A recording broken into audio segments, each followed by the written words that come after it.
श्री राम। गुरुर्ब्रह्मा गुरुर्विष्णु गुरुर्देव महेश्वरः गुरु साक्षात् परब्रह्म तस्मै श्री गुरुवे नमः। श्री राम।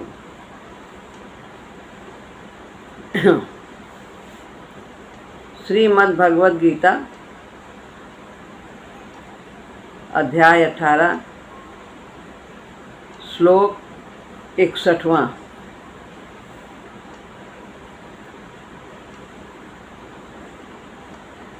ईश्वरः सर्वभूतानां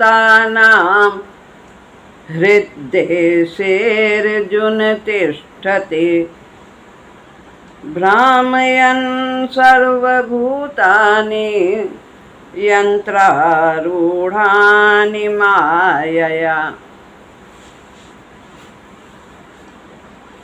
अब यहाँ भगवान बताते हैं कि जीव भगवान का अंश है और वो चेतन है, फिर भी वह स्वभाव के परवश कैसे हो जाता है, इस श्लोक के माध्यम से यह बताना चाहते हैं। ईश्वरः यानी ईश्वर सर्वभूतानां संपूर्ण प्राणियों के हृदय से हृदय में अर्जुन हे अर्जुन तिष्ठति यानी रहता है, भ्रामयन् वह सभी को भ्रमण कराता रहता है, सर्वभूतानि सभी प्राणियों को भ्रमण कराता रहता है, यंत्रारूढ़ानि मायया शरीर रूपी यंत्र पर आरूढ़ हुए, मायया अपनी माया से।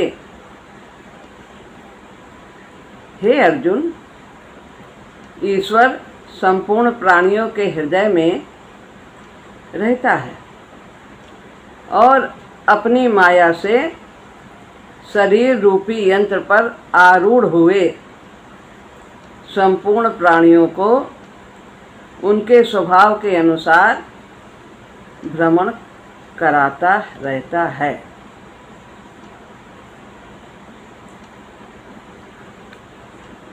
ईश्वरः सर्वभूतानां बताते हैं भगवान कि इस श्लोक का इसका तात्पर्य है कि ईश्वर जो कैसा है, सबका शासक है, नियामक है, भरण पोषण करने वाला है, निरपेक्ष रूप से सबका संचालन करता है। वो अपनी शक्ति से उन प्राणियों को घुमाता है जिन्होंने शरीर से अपना संबंध जोड़ लिया है, यानी मैं मेरा मान लिया। तो ईश्वर कैसे हैं, भगवान के गुणों का वर्णन किया है। सर्वज्ञ स्वामी हो जगत नियंता, जग पालक हो असुर निहंता, अणु अणु में व्यापक प्रेम स्वरूपा, परम प्रकाशक परम अनुपा।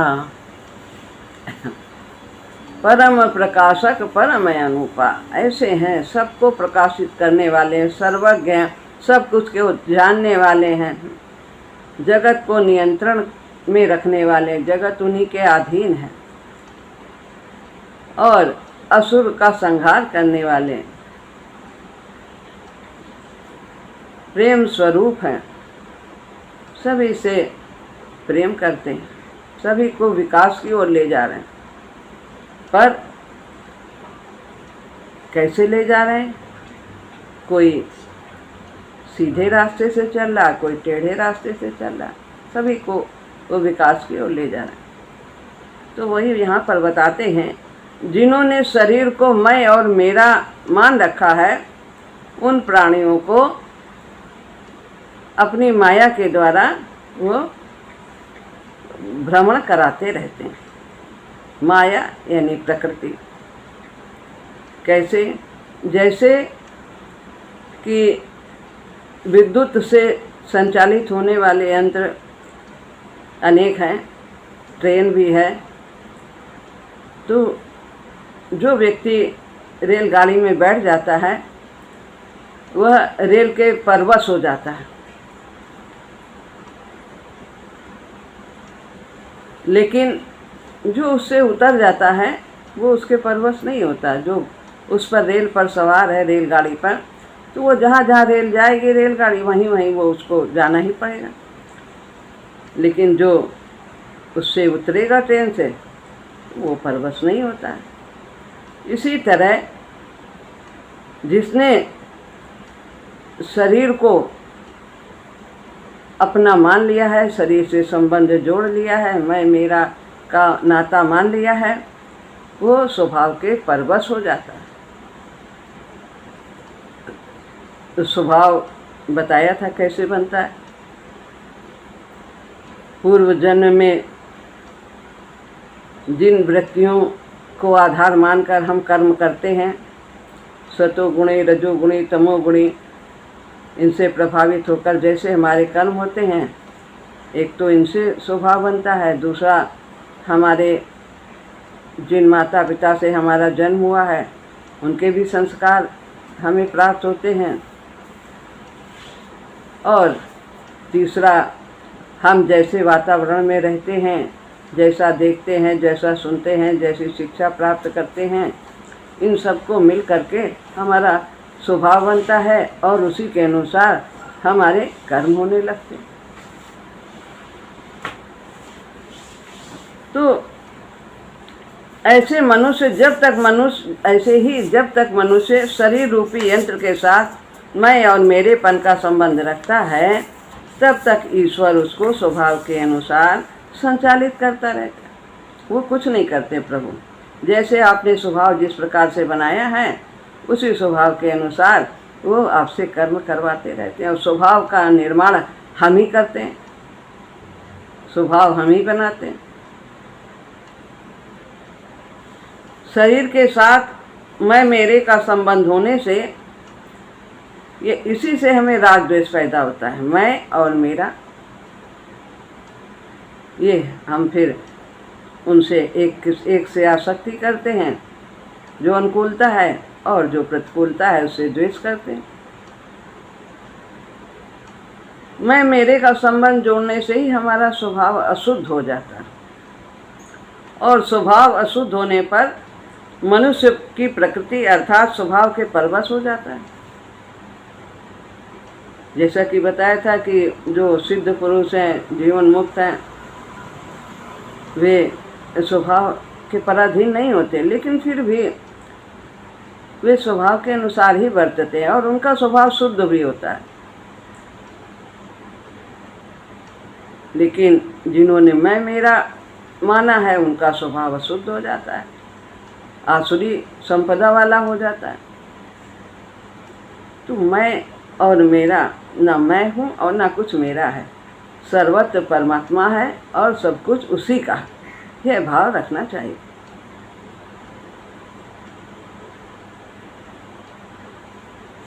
परंतु शरीर से सर्वथा संबंध विच्छेद होने पर जब स्वभाव राग द्वेष से रहित अर्थात शुद्ध हो जाता है, तब प्रकृति की परवशता नहीं रहती।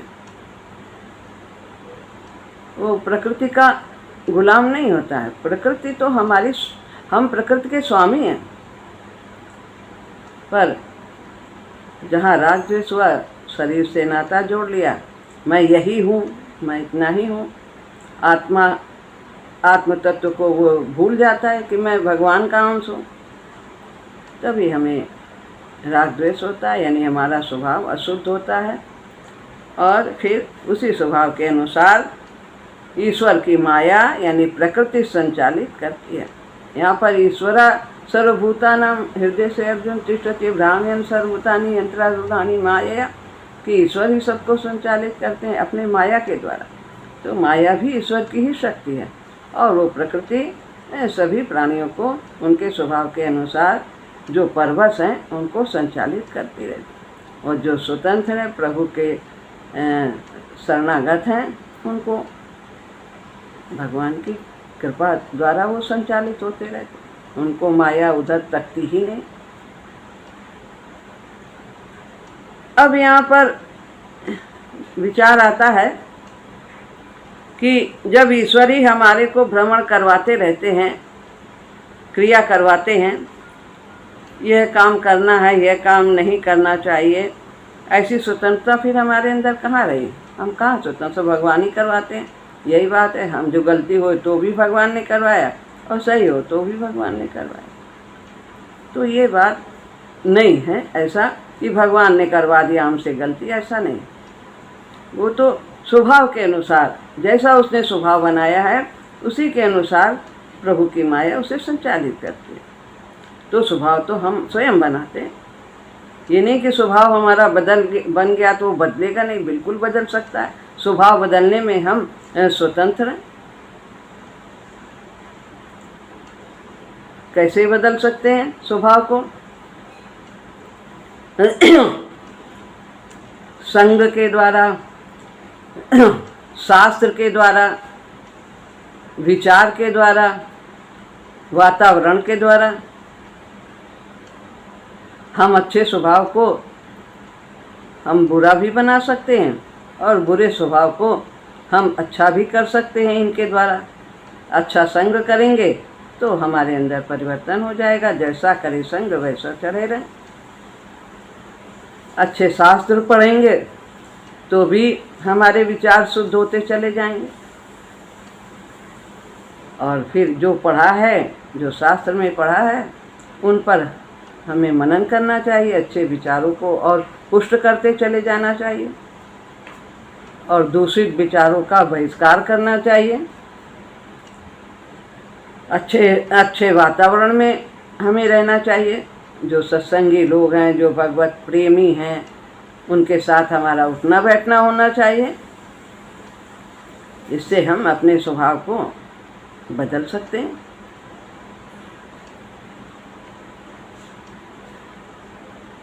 तो जैसे बताया कि भगवान ही सब कुछ करवाते हैं, ऐसा हम सोचे कि हम तो उसमें कोई दोषी नहीं हुए, प्रभु ही करवा रहे हैं। लेकिन नहीं, ऐसी बात नहीं है। बिजली से संचालित होने वाले यंत्र अनेक तरह के होते हैं। कोई गर्म करता है, कोई ठंडा करता है, और एक दूसरे के बिल्कुल विरुद्ध काम करते हैं यंत्र। एक ने गर्म किया, एक ने ठंडा किया। परंतु बिजली यह आग्रह नहीं करती कि मैं तो केवल बर्फ़ ही जमाऊंगी और गर्म नहीं करूंगी, ऐसा नहीं करती। और यंत्र भी ऐसा आग्रह नहीं करता कि हम ये कार्य नहीं करेंगे। जैसा उसमें यंत्र बनाने वाले ने जैसा बना दिया, वो उसी के अनुसार कार्य करती है। तो इसी तरह शरीर रूपी यंत्र के निर्माता, स्वभाव के निर्माता हम स्वयं हैं, और स्वयं ही हम अपने स्वभाव के अनुसार माया के द्वारा भ्रमण करते रहते हैं।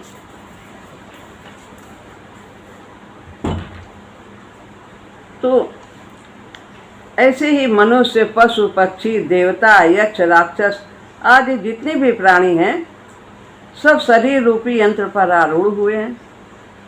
उन सभी यंत्रों को ईश्वर संचालित करता है। उन अलग अलग शरीरों में भी जिस शरीर में जैसा स्वभाव है, उस स्वभाव के अनुसार वे ईश्वर से प्रेरणा पाते हैं। पशु दूसरी तरह से स्वभाव करते हैं, कार्य करते हैं। पशु एक दूसरे को जीव का आहार बनाते हैं,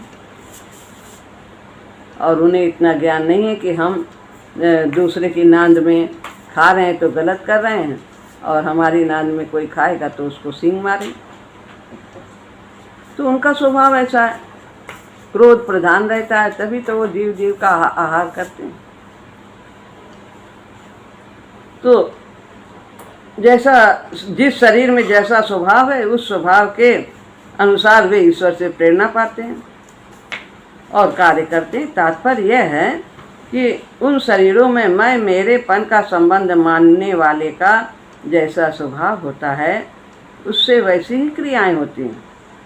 अच्छे स्वभाव वाले से अच्छी क्रियाएं होंगी और जो दूषित स्वभाव वाले हैं उनसे तमोगुण क्रियाएं होंगी।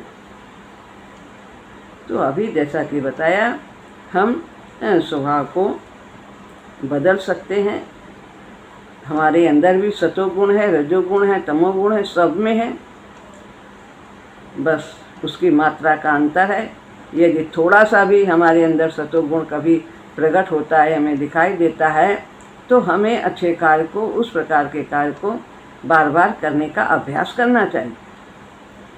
इस प्रकार हमारे अंदर सतोगुण की वृद्धि होती चली जाएगी। जैसे थोड़ी सी अग्नि जलाते हैं, पहले कैसे चूल्हे में अग्नि जलाई जाती थी, थोड़ी सी अग्नि जली, फिर उसको किस प्रकार से संजो करके धीरे धीरे धीरे उसको कितना प्रबल कर दिया जाता है कि इससे हम भोजन पका सकते हैं। एक माचिस की तीली ही कितनी छोटी सी रहती, कितनी छोटी लौ रहती है उसकी, उससे कितनी हम अग्नि को प्रज्वलित कर लेते। इसी तरह हमारे अंदर भी सतोगुण है, रजोगुण है, तमोगुण है। हम किसी भी गुण को हम प्रभावी कर सकते हैं अपने प्रयास से।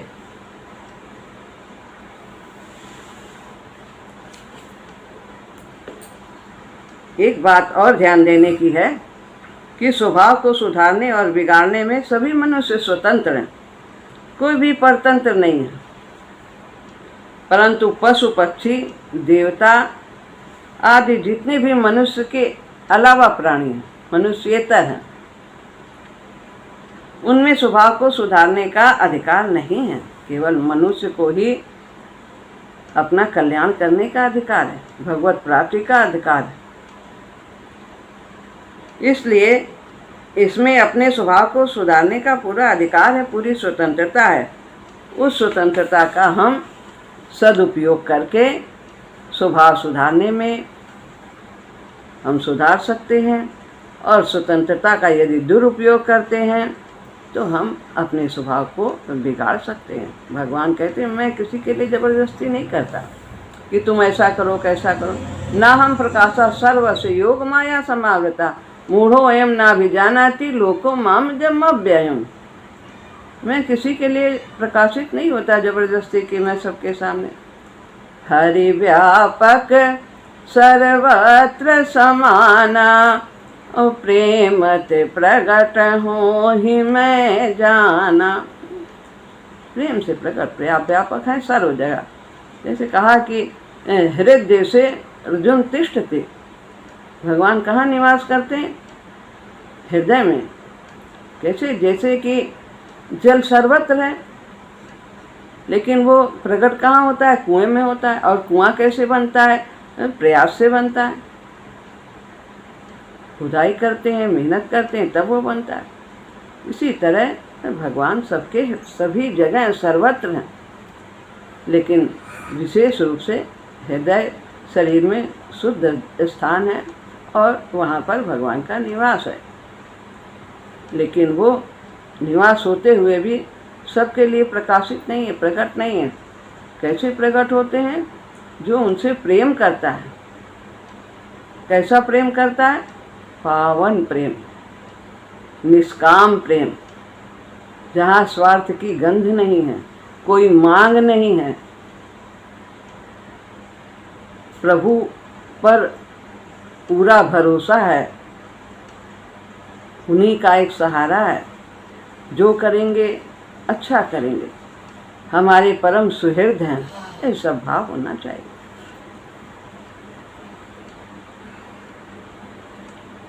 विशेष बात है और कि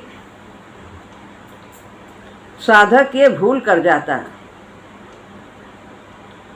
कि वो भजन कीर्तन ध्यान आदि करते हुए भी इतना सब कुछ करता है, ऐसा सोचता है कि भगवान दूर है। जब बद्रीनाथ जाएंगे तभी मिलेंगे, केदारनाथ जाएंगे तभी मिलेंगे। वे अभी नहीं है, वो तो द्वापर में थे, वो त्रेता में थे, तब उन्होंने अवतार लिया, अब वो नहीं, लेकिन नहीं है। शास्त्र का, गुरु का और भगवान का किसी भी काल में अभाव नहीं रहता, हर समय वो रहते हैं, हर काल में रहते हैं। ऐसा सोचता है यहाँ नहीं मिलेंगे, यहाँ नहीं मिलेंगे, वहीं जाएंगे, जब तीर्थ में तभी मिलेंगे, मंदिर जाएंगे वहीं मिलेंगे। अभी मैं योग्य नहीं हूँ, अभी तो बहुत अवगुण है हमारे अंदर, अभी हमें भगवान कैसे मिल सकते हैं, ऐसा सोचता है। पर भगवान तो प्रेम से प्रकट होते हैं, उनकी चाह होनी चाहिए। कितने बड़े बड़े अवगुणी शास्त्र में बताए हैं, कितना कामी क्रोधी, सभी को भगवान उसी जन्म में मिल गए। तो हमारे अंदर तीव्र अभिप्सा होनी चाहिए, हम जैसे भी हैं, कैसे भी हैं, हम उनकी शरण में हैं। भगवान की कृपा अभी नहीं है हमारे ऊपर, जरा सी मुसीबत आ गई तो कहने लगे भगवान की कृपा नहीं है, भगवान सब अच्छा अच्छा हम चाहते हैं, एक तकलीफ आ गई तो भगवान की कृपा नहीं। हम संसारिक साधनों से हम भगवान की कृपा को नापते हैं। आदि भावनाएं बनाकर भगवान की दूरी की मान्यता, ये इस तरह की भावना बना करके वो भगवान की दूरी की मान्यता को और दृढ़ करता है, ये हमसे दूर है, हमसे दूर है, और इस बात की पुष्टि करता रहता है कि अभी नहीं, भगवान यहाँ है, भगवान अभी हैं, भगवान अपने हैं और भगवान अपने में हैं, वो सब जगह हैं, अभी हैं, यहाँ हैं, सर्वत्र हैं। इस बात को दृढ़ करना चाहिए। यहाँ पर साधक को यह सावधानी रखनी चाहिए कि जब भगवान सभी प्राणियों में मौजूद हैं तो मेरे में भी हैं। भगवान ने ऐसा कहा, हरिवापक सर्वत्र समान, समान रूप से हैं। मैं जो जप करता हूँ उस जप में भगवान है, मैं श्वास लेता हूँ उसमें भगवान है, मेरे मन में भगवान, बुद्धि में भगवान, मैं जो कहता हूँ वो भगवान की शक्ति से कहता हूँ। इस प्रकार प्रभु ही हमारे आधार हैं। हमें इस प्रकार की भावना जब हम रखते हैं तो हमारा मैंपन दूर होता है और हम भगवान के समीप होते हैं। इस तरह हमें अपनी पारमार्थिक क्रियाओं को करना चाहिए। तो यहाँ पर एक बात और उठती है कि जब परमात्मा को मानने से मैं और परमात्मा दो अलग अलग होते हैं, मैं हो गया, मैं फिर भी आया, तो ये द्वैत बुद्धि यहाँ पर नहीं है। साधक क्या समझता है कि मैं, मेरे में भगवान है, मैं कुछ हूँ ही नहीं, मेरी कोई सत्ता ही नहीं, कण कण में मेरे प्रभु विराजमान। इस प्रकार से इससे अहंकार की निवृत्ति होती है और प्रभु की समीपता होती है। जैसे कि गंगा जी में यदि कभी बाढ़ आ जाती है तो बहुत दूर दूर तक गंगा जी का पानी भर जाता है गड्ढों आदि में, और जब बाढ़ समाप्त हो जाती है, पानी सूखने लगता है, तो उनका संबंध जो गड्ढों में पानी भरा है गंगा जी का, वो संबंध गंगा जी से अलग हो जाता है। फिर उसको गंगोज्झ कहते हैं, यानी उस जल को मदिरा से भी अधिक अपवित्र मानते हैं, उसमें कीड़े आदि हो जाते हैं, जो अलग हो गया। ऐसे जीव अलग हो जाता है भगवान से, शरीर में उसने अपना नाता शरीर से जोड़ लिया है, तो वो अलग हो जाता है। और अपने को शरीर ही मानने लगता है, मेरा ये नाम है, मेरी ये जात है मेरा, तो उसमें अशुद्धि आ जाती है, बंधन में बंधने लगता है। लेकिन जब फिर बाढ़ आती है, फिर वो जो गड्ढे का जल है वो फिर गंगा जी में मिल जाता है और फिर वो शुद्ध जल बन जाता है, फिर वो गंगा जी कहलाने लगता है। इसी तरह से यदि शरीर से संबंध जोड़ भी लिया है, परंतु यदि उसे चेत आ जाता है, कैसे अपिचेतुषु दुराचारो भजते माम नन्य भाग साधुरेव समंतव्या सम्यक व्यवस्थितो ही सा। कितना भी दुराचारी है, लेकिन यदि वो मेरी शरण आ जाता है, उसे एक भरोसा हो जाता है कि भगवान की शरण आने में ही मेरा कल्याण है, तो फिर वो पुनः निर्मल हो जाता है, प्रभु उसे निर्मल कर देते हैं, साधु कहलाने के योग्य हो जाता है। इसी तरह गंगा जी का जल, जब ये गड्ढों का जल गंगा जी में पुनः बाढ़ आने पर मिल जाता है, तो फिर वो पुनः गंगा जी बन जाता है, गंगा जी का जल बन जाता है। तो फिर सभी दोष फिर जीव के चले जाते हैं जब वो प्रभु की शरण हो जाता है और पुनः वो शुद्ध होने लगता है। ऐसे ही मनुष्य जब अहंकार को स्वीकार करके परमात्मा से विमुख होता है, तब उसमें पराधीनता, जड़ता, विषमता, अभाव, अशांति, अपवित्रता आदि दोष आ जाते हैं। अशांत रहेगा जब भगवान से विमुख होगा, विषमता रहेगी, कहीं समभाव रहेगा नहीं, दुख में दुखी, सुख में सुखी, यही विषमता है। अस्थिरता रहेगी, जड़ता रहेगी, अपने को जड़ से ही संबंध रखने के कारण वो जड़ता की मुख्यता रहेगी, जबकि वो चेतन है, आत्मा चेतन है, तो उसका भाव शरीर से प्रधान रहता है, इसलिए उसमें जड़ता है, अज्ञता है, पराधीन रहेगा, स्वभाव के अधीन रहेगा, माया के अधीन रहेगा, प्रकृति के अधीन रहेगा। लेकिन शरणागत होने पर वो प्रभु की शरण जब हो जाता है, तो फिर वह भक्त उसे, भगवान उसे अपना सखा बना लेते हैं, अपने बराबर का स्थान देते हैं। भक्तों से में तू मेरा भक्त है, सखा भगवान ने कहा, मैं आपका सखा हूँ, लेकिन भगवान ने, अर्जुन ने कहा मैं आपका शिष्य हूँ, शिष्य हूँ, मैं आपकी शरण हूँ।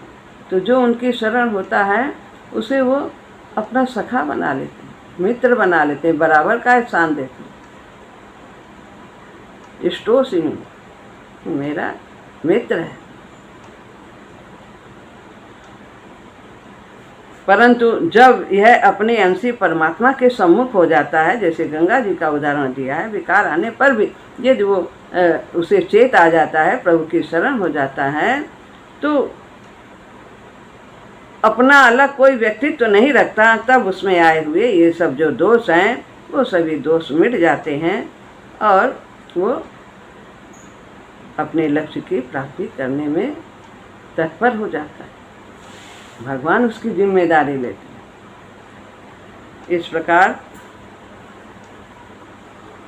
भगवान प्राणियों को उनके स्वभाव के अनुसार कर्म करने की प्रेरणा तो करते हैं, पर उनमें अपना आग्रह नहीं करते कि तुम ऐसा ही करो, ऐसा ही। स्वभाव के अनुसार सबको नचाते हैं, भ्रमित कराते हैं। उमा दारू जो सित की नाई, सब ही नचावत राम गोसाई। महाराज तुलसीदास जी ने भी यही कहा है, भगवान के लिए शंकर जी ने बात बताई है कि इस तरह से भगवान ही सबको अपनी माया के द्वारा भ्रमण कराते रहते हैं संसार में, उसके स्वभाव के अनुसार। तो हमें अपने स्वभाव को बदलने का प्रयास करना चाहिए, अपने स्वभाव को सतोगुणी बनाने का प्रयास करना चाहिए, ताकि हम मनुष्य जीवन को हम सार्थक कर सकें। जिस उद्देश्य के लिए ये मानव तन मिला है, हम उस उद्देश्य को प्राप्त कर सकें। बस यही करना है हमें।